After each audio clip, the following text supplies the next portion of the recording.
আমরা যদি একটু দেখি প্রতিবেশীর সাথে কেমন আচরণ করতেন নেইবার। বিষ্ণু বলতেন মান কানা ইউমিনু বিল্লাহি ওয়াল ইয়াউমিল আখিরি ফালইউকরিম দাইফাহ, যে আল্লাহ বিশ্বাস করে, আখিরাতে বিশ্বাস করে, সে যেন প্রতিবেশীকে সম্মান করে। এবং একবার আবু যার আল গিফারি রাদিয়াল্লাহু তাআলা আনহুকে বিষ্ণু ইসা ইসলাম বললেন, আবু যার ইযা তাবাখতা মারাকান ফাআকসির মাআ, হে আবু যার, তুমি যদি কখনো ঝোল তরকারি রান্না করো, ঝোলের তরকারি খাইছেন? আপনাদের সাউথ কোরিয়াতে তো বিখ্যাত একটা ঝোলের তরকারি আছে, কি নাম যেন, মাছের মেয়ংথাং। আমরা একটা শব্দ শিখছিলাম, কি যেন বলে, খামসা হামনিদা। কয়েকটা শব্দ শিখাই দিছে ভাইরা আমাকে। তো এই যে নামটা বললাম, ঝোলের মধ্যে ট্যাংরা মাছ, শিং মাছ ঝোল দেয় একটা তরকারি।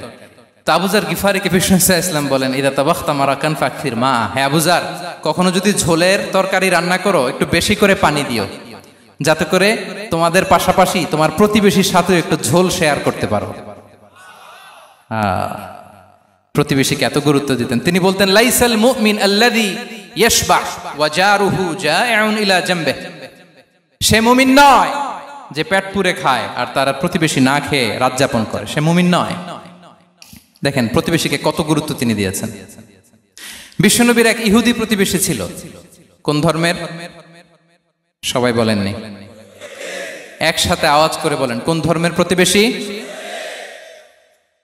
ওই ইহুদির এক ছেলে বিশ্বনবীর কিছু কাজ করে দিতেন। অনেকদিন হলো ছেলেটা আসে না। খোঁজ নিলেন, শুনলেন সে অসুস্থ। শুনলেন ইহুদি ছোট্ট ছেলেটা কি? বিশ্বনবী দেখতে গেলেন। মুসলিম শিশুকে দেখতে গেলেন নাকি? কোন ধর্মের শিশু? তার মানে আপনার প্রতিবেশী যদি হিন্দু হয়, বৌদ্ধ হয়, খ্রিস্টান হয়, দ্যাট ডাজন্ট ম্যাটার, আপনি তার বিপদে আপদে পাশে থাকবেন। এটাই ইসলামের শিক্ষা, ঠিক কিনা বলেন? এই যে আপনাদের এখানে বুদ্ধিস্ট নেইবার আছে, হিন্দু নেইবার আছে, খ্রিস্টান নেইবার আছে, তারা বিপদে পড়লে তো আপনার যাওয়ার দরকার নাই, না? যাবেন, খোঁজ খবর নিবেন, ভিজিট করবেন, পাশে দাঁড়াবেন। আপনি যে তাদের খোঁজ খবর নিতেছেন, মুসলিম হয়েও আপনি এত চমৎকার আচরণের, এটা দেখেই অনেকে কালিমা পড়ে মুসলমান হয়ে যাবে। এটাই তো দ্য বিউটি অফ ইসলাম, ইসলামের সৌন্দর্য। বিশ্বনবী হিন্দু মুসলিম ইহুদি বাছান নাই, ছোট্ট ইহুদিটাকে দেখতে গেলেন।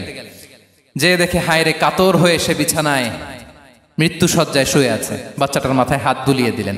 হাত বুলিয়ে বাচ্চাটাকে, ইহুদি বাচ্চাটাকে বললেন, আসলিম, হে শিশু, তুমি ইসলাম ধর্ম গ্রহণ করো।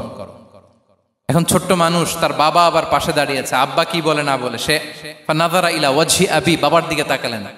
তা বাবা বলে, আতিয়া আবুল কাসিম, মানে বিষ্ণু ইসলামের কুনিয়াত, বড় ছেলে ছিল কাসেম, তাকে বলা হতো আবুল কাসেম। ইহুদি বাবা বলল, মোহাম্মদ যা বলে তাই করো। সাথে সাথে সে পড়ল, আশহাদু আল্লা ইলাহা ইল্লাল্লাহ ওয়া আশহাদু আন্না মুহাম্মাদুর রাসূলুল্লাহ। বিশ্বনবী বেরোয়ার সময় বললেন, আলহামদুলিল্লাহিল্লাযী আনকাযাহু মিনান নার, প্রশংসা সে আল্লাহ যে একটু আগে জাহান্নামী হওয়ার কথা ছিল, মুহূর্তে কালেমার মধ্য দিয়ে তাকে জান্নাতি বানিয়ে দিলেন। দেখেন প্রতিবেশীর সাথে কি আচরণ। ইহুদি প্রতিবেশীর পাশে দাঁড়িয়েছেন, অসুস্থ, ভিজিট করেছেন। আমরা যেন আমাদের প্রতিবেশীর খোঁজ রাখি। অভুক্ত প্রতিবেশী রেখে আপনি পেট পুরে খেয়ে তাহাজ্জুদ পড়লে ওই তাহাজ্জুদ আল্লাহর দরবারে যাবে না। খবরদার, খবরদার, আমরা যেন প্রতিবেশীর সাথে সুসম্পর্ক রাখি।